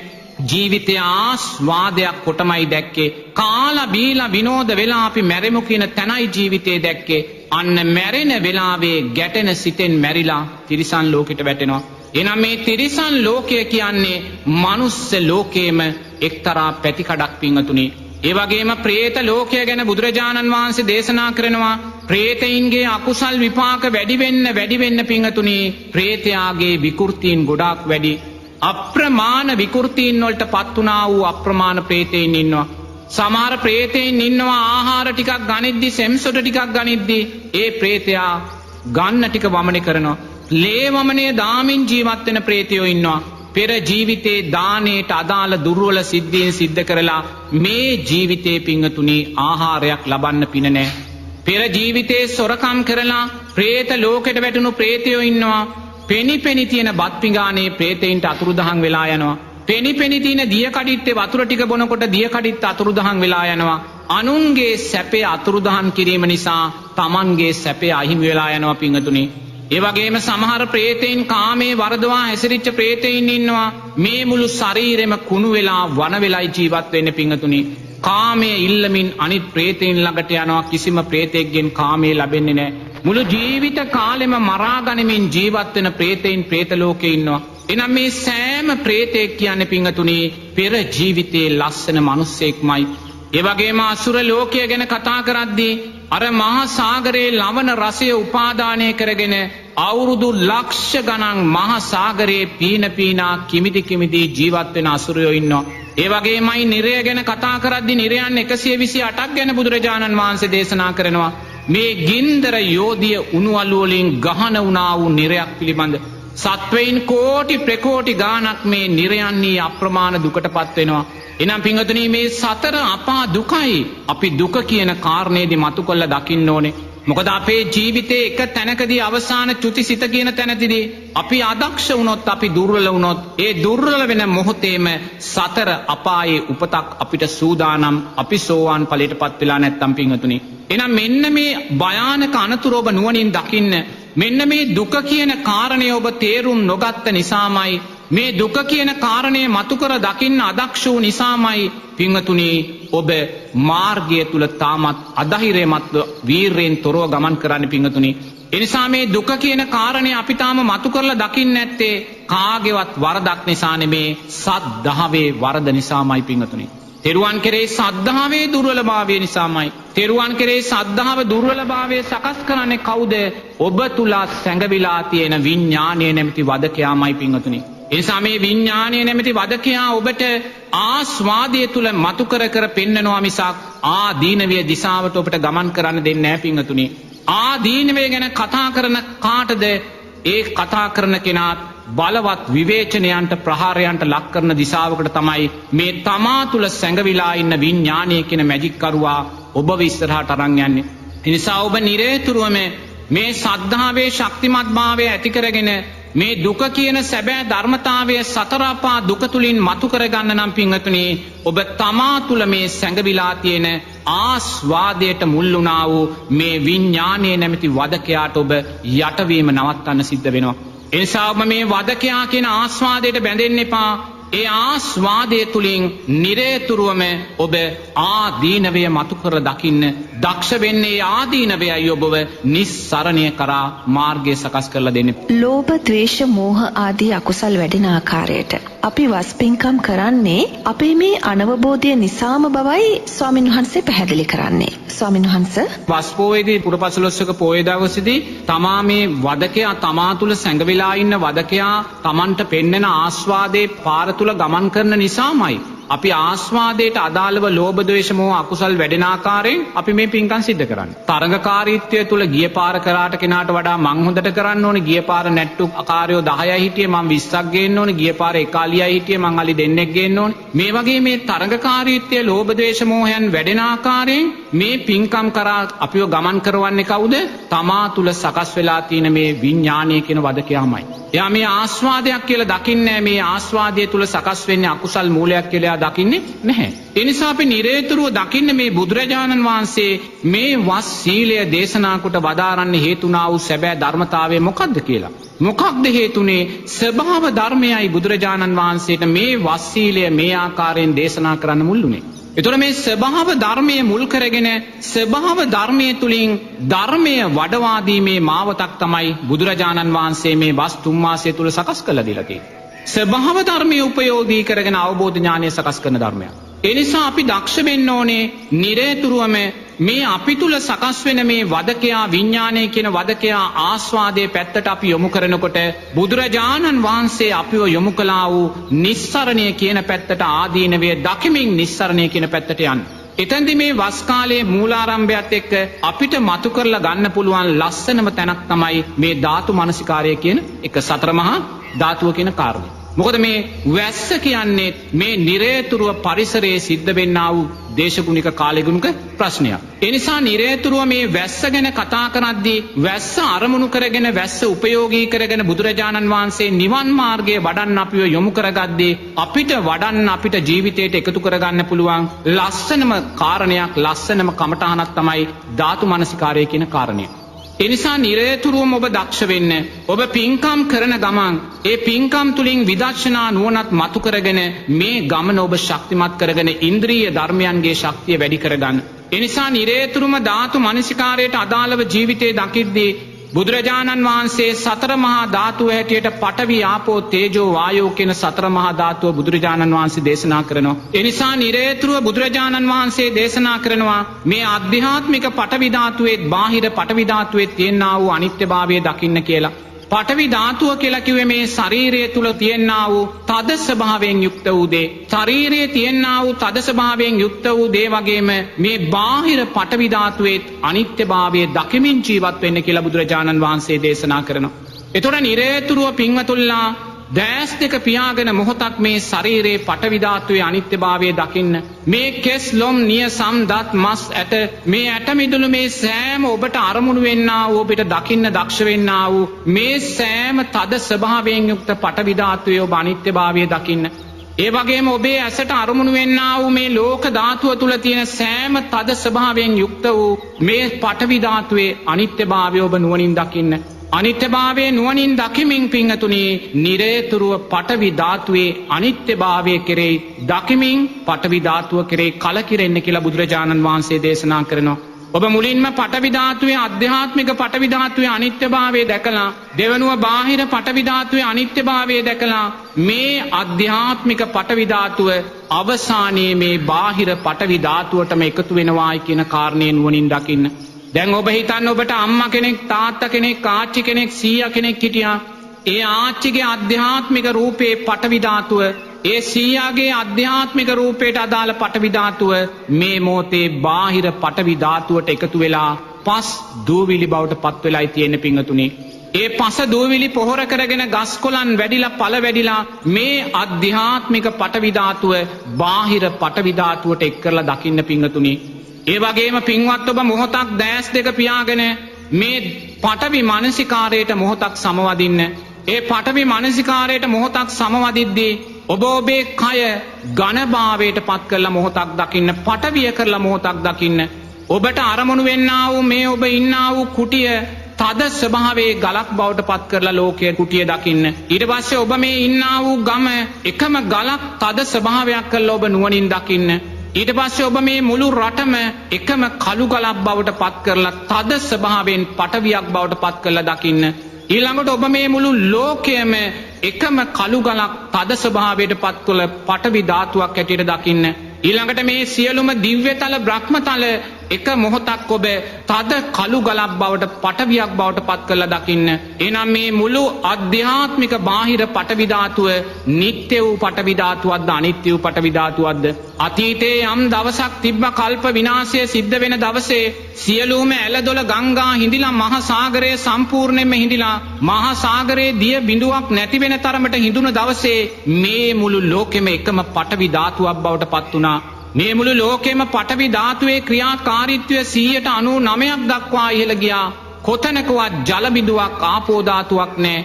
පටවි ධාතුවේ ක්‍රියාකාරීත්වයේ මුළු විශ්වයම වෙලා ගත්තා. නමුත් ඒ වෙලා ගත්තා වූ පටවි ධාතුවේ ක්‍රියාකාරීත්වය නිට්ටයද අනිත්‍යද? අනිත්‍යයි. ඒ කල්ප විනාශයක් සිද්ධ වෙන වෙලාවේ මහා සාගරයේ දිය කඳුලක් නැති වෙන්න හිඳිලා ගිය වෙලාවේ මේ මුළු විශ්වෙම පටවියක් බවට පත් වෙච්ච වෙලාවේ ඒ පටවි ධාතුවත් අනිත්‍යභාවයට පත් වුණා පිංගතුනි. එනම් මේ මුළු විශ්වයම පටවි ධාතුවක් බවට පත්වෙච්ච පටවි ධාතුව අනිත්‍ය වෙලා ගියා නම් මේ ඇස කියන පටවි ධාතුව අනිත්‍ය වූ ධර්මයක්මයි. මේ කන කියන පටවි ධාතුව අනිත්‍ය වූ ධර්මයක්මයි. නාසය දිව ශරීරය මනස කියන මේ පටවිය තබ්ද ස්වභාවයෙන් යුක්ත වූ සියල්ලක්ම අනිත්‍ය වූ දෙයක්මයි. මොකද අරසා අධ්‍යාත්මික පටවි ධාතුවත් අනිත්‍ය වෙලා ගියා. ස්වාමීන් වහන්සේ දැන් පඨවි ධාතුවේ අනිත්‍ය භාවය දකින අපි දැකිය යුතු ඊළඟ අවස්ථාව කුමක්ද ස්වාමීන් වහන්සේ? ඊළඟට පින්වතුල්ලා තේජෝ ධාතුවේ අනිත්‍යභාවය නුවණින් දකින්න. මේ ශරීරයේ තියෙන උණුසුම් ස්වභාවය නුවණින් දකින්න. ඒ උණුසුම් ස්වභාවයේ වෙනස් වීම නිරේතුරුව නුවණින් දකින්න. මේ ආධ්‍යාත්මික තේජෝ ධාතුව වගේම බාහිර තේජෝ ධාතුවේ අනිත්‍යභාවය දකින්න. ඒ වගේම බාහිර අපිට අරමුණු වෙන්නා වූ සෑම මිනිස්සෙක්ගේ සෑම සත්වයකගේම රූපය තුළ තියෙනා වූ තේජෝ ධාතුවේ අනිත්‍යභාවය දකින්න.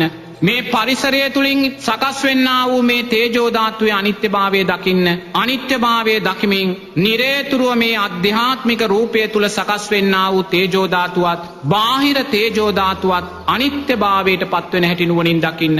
යම් දවසක මේ අධ්‍යාත්මික රූපය තුල තියෙන තේජෝ ධාතුව මිය පරලව ගිහිල්ලා මහ පොළවට මේ බාහිර සතර මහා ධාතුවටම මේ තේජෝ ධාතුව එකතු වෙන හැටි නුවණින් දකින්න. නිරේතුරුවම තමන් මේ තේජෝ ධාතුව පිංගතුනි අනිත්‍ය සංඥාව වැඩෙන ආකාරයෙන් නිරේතුරුව දකින්න.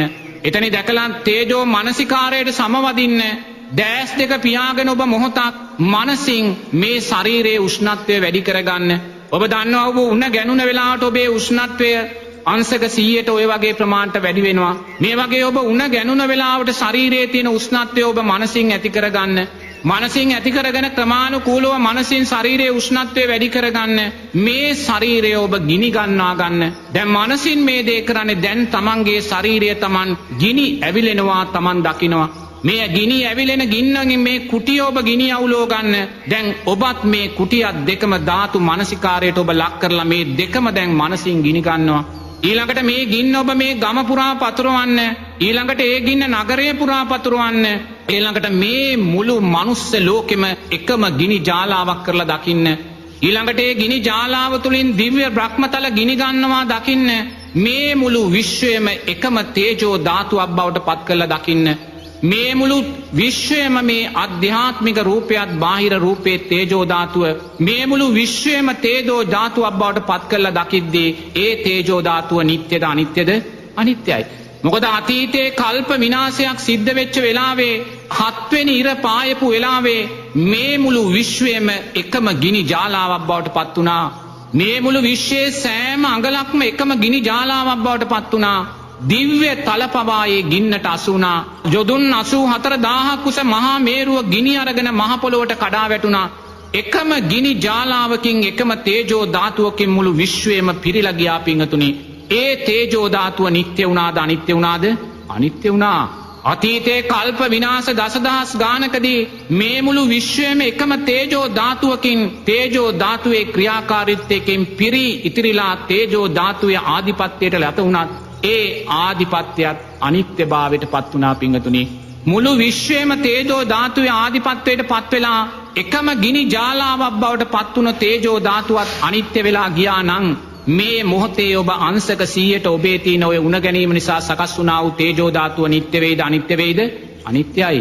ඔබ මේ වෙලාවේ ඔබේ බිරිඳගේ සාමි පුරුෂයාගේ තුරුලට වෙලා ඔය ලබන ඔය සැනසෙල්ල ඔය උණුසුම නිට්ටය වේද අනිත්‍ය වේද? අතීතයේ පුතේ මුළු විශ්වයම තේජෝ ධාතුවෙන් පිරීලා ගියත් ඒ තේජෝ ධාතුවත් අනිත්‍ය වුණා. එනිසා ඔබ මේ විශ්වයම තේජෝ ධාතුවෙන් පිරීලා ඒ ආධ්‍යාත්මික රූපයත් බාහිර රූපයත් තේජෝ ධාතුවෙන්ම පිරී ඉතිරී ගිය වෙලාවේ ඒ තේජෝ ධාතුවත් අනිත්‍ය වුණා නම් මේ මොහොතේ ඔබ ඔබේ බිරිඳගේ සාමි පුරුෂයාගේ දරුවාගේ උණුසුමට මේ මොහොතේ රැවටෙන්න එපා. එය අනිත්‍ය වූ තේජෝ ධාතුවක්මයි උණුසුමක්මයි. ඒ වගේම ඊළඟට ආපෝ ධාතුවේ අනිත්‍යභාවය දකින්න. ආපෝ ධාතුව කියන්නේ මේ වැగిරෙන්නා වූ ස්වභාවය. මේ ලේ සෙම් සරව සොටු මේ මුත්‍රා මේ සියල්ලම ආපෝ ධාතුව හැටියටයි බුදුරජාණන් වහන්සේ දේශනා කරන්නේ. එනිසා මේ ආධ්‍යාත්මික රූපේ ආපෝ ධාතුවේ අනිත්‍යභාවය දකින්න. බාහිර අපිට හමු වෙන්නා වූ සෑම රූපයකම ආපෝ ධාතුවේ අනිත්‍යභාවය දකින්න. තිරිසන් සතෙක් වේවා, මිනිස්සෙක් වේවා, ගහක් කොළක් වේවා, අර තියෙනා වූ දියර ස්වභාවය, ද්‍රව ස්වභාවය නුවණින් දකින්නේ අනිත්‍ය වෙන්නා වූ ධර්මතාවය. ගඟක්, දොලක්, ඇලක්, මහා සාගරයක් දැක්කත් මේ ආපෝ මානසිකාරයට සමවැදිලා මේ ආපෝ ධාතුවේ අනිත්‍යභාවය දකින්න. ඒ අනිත්‍යභාවය දකිමින් නිරේතුරුව දැස් දෙක පියාගෙන ඔබ ආපෝ මානසිකාරයට සමවදින්න. ඔබේ මේ මුළු ශරීරෙම ඔබ ජල බඳුරක් කරලා දකින්න. ඔබේ මේ මුළු ශරීරෙම ජලය ගොඩක් කරලා, ජල බාල්දියක් කරලා, ජල බකට්ටයක් කරලා ඔබ දකින්න. ඊළඟට මේ මුළු කුටියම ඔබ ජල තටාකයක් කරලා දකින්න. මේ ගමම, මේ නගරයම ඔබ ජල තටාකයක් කරලා දකින්න. ඒ වගේ මේ මුළු රටම එකම ජල තටාකයක්, එකම සාගරයක් බවට පත් කරලා දකින්න. මේ මුළු විශ්වයම එකම ජල තටාකයක්, එකම සාගරයක්, එකම ගංගාවක් කරලා දකින්න. එහෙම දකිමින් නිරේතුරුවම මේ ආපෝ ධාතුවේ තියෙනා වූ අනිත්‍යභාවය දකින්න. මේ මුළු විශ්වයම එකම ජල තටාකයක් කරලා ඔබ දකිද්දී ඒ දැක්කා වූ මුළු විශ්වයම එකම ආපෝ ධාතුවේ ආධිපත්‍යයට යට වූ ඒ ජල තටාකය නිත්‍ය වූ දෙයක්ද, අනිත්‍ය වූ දෙයක්ද? අනිත්‍ය වූ දෙයක්. බුදුරජාණන් වහන්සේ දේශනා කරනවා අතීතයේ කල්ප විනාශයක් සිදුවීම ආරම්භ වෙන මොහොතේ අර යොදුන් 84000ක් උස මහා මේරු පර්වතයේ කුඩා දිය උල්පත්, මහා දිය උල්පත්, මධ්‍යම දිය උල්පත් කියලා උල්පත් ස්වභාවයන් තුනක් තියෙනවා කියලා. මේ උල්පත් ස්වභාවයන් තුන තුලින් මුලින්ම පංච මහා ගංගා පිරී ඉතිරී යනවා. ගංගා, යමුනා, අචරවතී, සරබූ, මහී කියන පංච මහා ගංගාවන් පිරී ඉතිරී යනවා මේ උල්පත් ජලයෙන්. ඊළඟට බුදුරජාණන් වහන්සේ කියනවා මේ උල්පත් ජලයෙන් දිව්‍ය තලවල තියෙන අනෝතත්ත්‍ය, රතකාරය, සිංහ ප්‍රපාතය, මන්දාගිනිය, ශද්දනිය කියන මේ දිව්‍ය විල් ජලයෙන් පිරී ඉතිරී යනවා කියලා. එනම් බලන්න මේ මහා මේරු පර්වතයෙන් ගලාගෙන එන කුඩා දිය උල්පත්, මධ්‍යම දිය උල්පත්, මහා දිය උල්පත් තුලින් මේ මුළු මහා සාගරයම, මේ මුළු ගංගා ඇලදොලම පිරී යනවා නම් ඒ පිරී ගියා වූ ආපෝ ධාතු ආධිපත්‍ය නිට්ටයද, අනිත්‍යද? අනිත්‍යයි.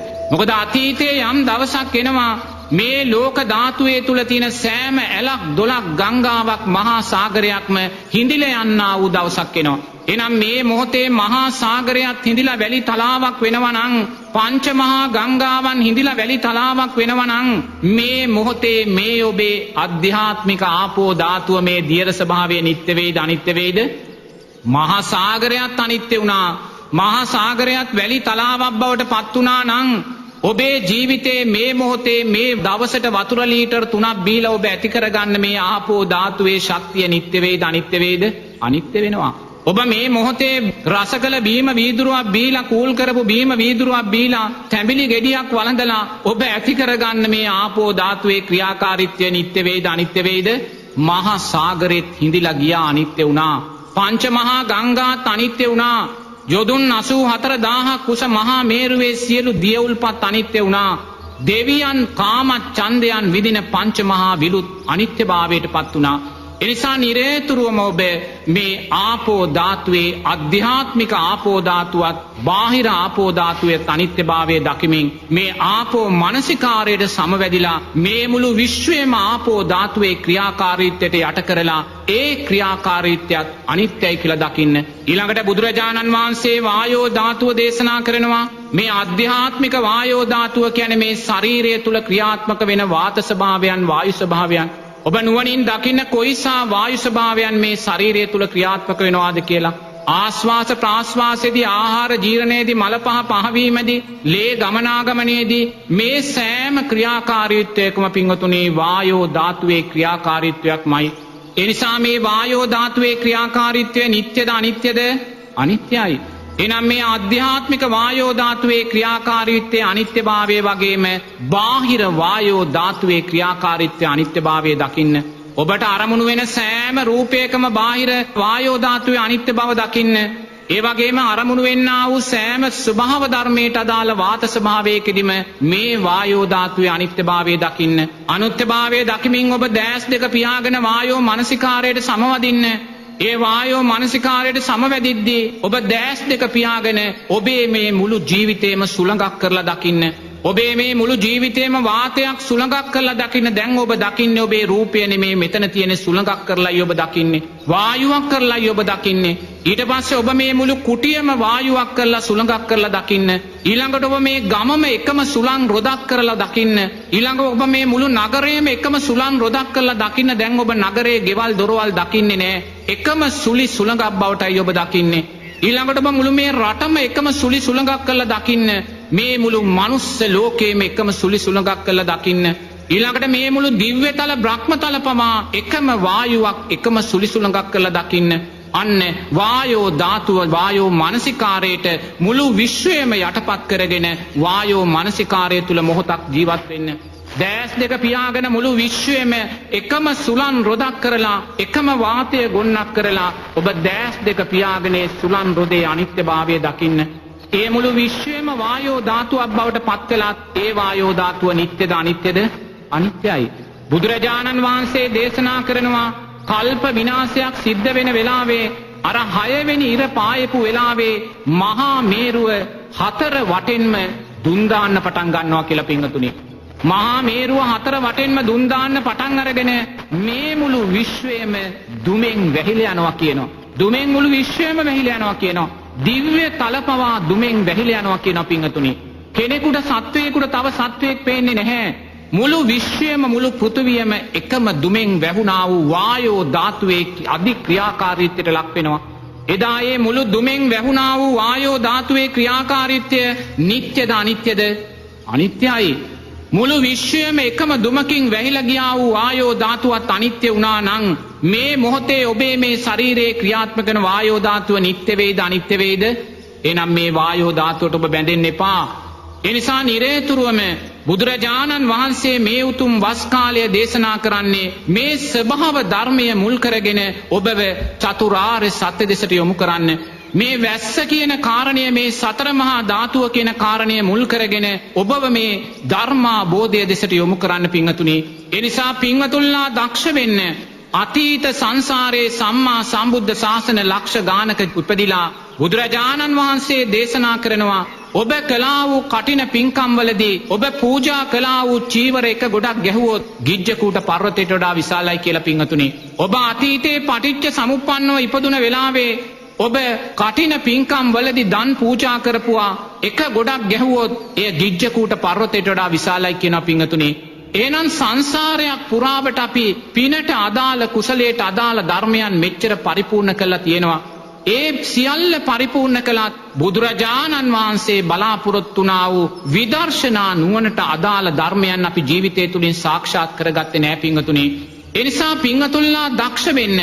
අතීතේ කළා වූ දේ නැවත කරලා නැවත පින්කම් තුළින් භවය සකස් කරගන්න දිශාවට යන්නේ නැතුව දක්ෂයා අවම වශයෙන් මේ ධාතු මනසිකාරය සතර මහා ධාතුවේ අනිත්‍යභාවය ජීවිතයට ගලපගෙන බුදුරජාණන් වහන්සේ ස්වභාව ධර්මය තුළින් සතර මහා ධාතුව තුළින් වැස්ස තුළින් යම් සේද මේ වස්තුන් මාසේ අපිව අධිගමයන් කරා යොමු කරන්න උත්සාහ ගත්තේ ඒ අයෝමය මහා කරුණාවෙන් යුත් බුදුරජාණන් වහන්සේට කීකරුණ දරුවෙක් බවට පත් වෙලා ඒ මාර්ගයේ ජීවිතයට එකතු කරගන්න. මහරහතුන් වැඩිමග ඔස්සේ ඔබට දහම් කාරණා පැහැදිලි කරන පූජ්‍ය රාජගිරියේ අරිය ඥාන ගෞරවනීය ස්වාමින් වහන්සේට අප සියලුම දෙනා මෙත් සිතින් නිරෝගී භාවය ප්‍රාර්ථනා කරමු. තුනුරුවනේ ආශිර්වාදය හදවතින්ම ප්‍රාර්ථනා